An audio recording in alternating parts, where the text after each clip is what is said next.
Mi dispiace, ma io non voglio fare l'imperatore. Non è il mio mestiere. Non voglio governare, né conquistare nessuno. Vorrei aiutare tutti, se possibile. Ebrei, ariani, uomini neri e bianchi. Tutti noi, esseri umani, dovremmo aiutarci sempre. Dovremmo godere soltanto della felicità del prossimo, non odiarci e disprezzarci l'un l'altro. In questo mondo c'è posto per tutti. La natura è ricca ed è sufficiente per tutti noi. La vita può essere felice e magnifica, ma noi l'abbiamo dimenticato. L'avidità ha avvelenato i nostri cuori, ha precipitato il mondo nell'odio, ci ha condotto a passo d'oca fra le cose più abiette. Abbiamo i mezzi per spaziare, ma ci siamo chiusi in noi stessi. La macchina dell'abbondanza ci ha dato povertà. La scienza ci ha trasformato in cinici. L'abilità ci ha resi duri e cattivi. Pensiamo troppo e sentiamo poco. Più che macchinari ci serve umanità. Più che abilità ci serve bontà e gentilezza. Senza queste qualità la vita è violenza e tutto è perduto. L'aviazione e la radio hanno riavvicinato le genti.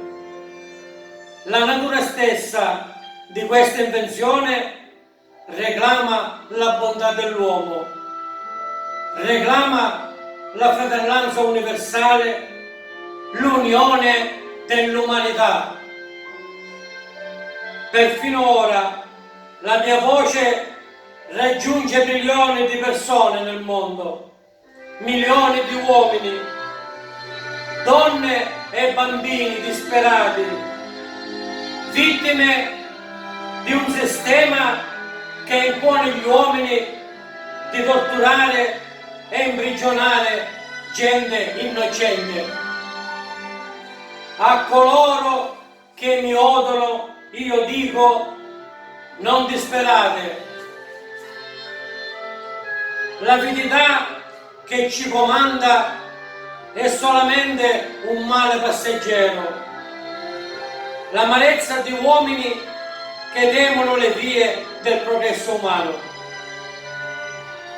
L'odio degli uomini scompare insieme ai dittatori e il potere che hanno tolto al popolo ritornerà al popolo, e qualsiasi mezzo usino, la libertà non può essere soppressa. Soldati, non cedete dei bruti, uomini che vi disprezzano e vi sfruttano, che vi dicono come vivere, cosa fare, cosa dire, cosa pensare, che vi rigimentano, vi condizionano, vi trattano come bestie. Non vi consegnate a questa gente senza un'anima. Uomini macchine, con macchine al posto del cervello e del cuore. Voi non siete macchine, voi non siete bestie, siete uomini. Voi avete l'amore dell'umanità nel cuore. Voi non odiate coloro che odiano solo quelli che non hanno l'amore altrui. Soldati, non difendete la schiavitù, ma la libertà. Ricordate, nel Vangelo di San Luca è scritto: il regno di Dio è nel cuore dell'uomo, non di un solo uomo o di un gruppo di uomini, ma di tutti gli uomini. Voi il popolo, avete la forza di creare le macchine, la forza di creare la felicità. Voi, il popolo, avete la forza di fare che la vita sia bella e libera, di fare di questa vita una splendida avventura. Quindi, in nome della democrazia, usiamo questa forza, uniamoci tutti, combattiamo per un mondo nuovo, che sia migliore, che dia a tutti gli uomini lavoro e ai giovani un futuro, ai vecchi la sicurezza. Promettendovi queste cose, dei bruti sono andati al potere, mentivano, non hanno mantenuto le loro promesse e mai lo faranno.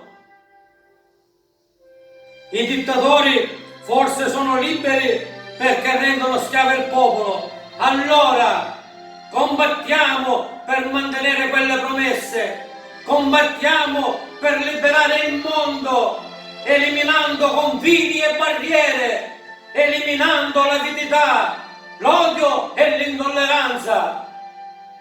Combattiamo per un mondo ragionevole, un mondo in cui la scienza e il progresso diano a tutti gli uomini il benessere. Soldati, nel nome della democrazia, siate tutti uniti!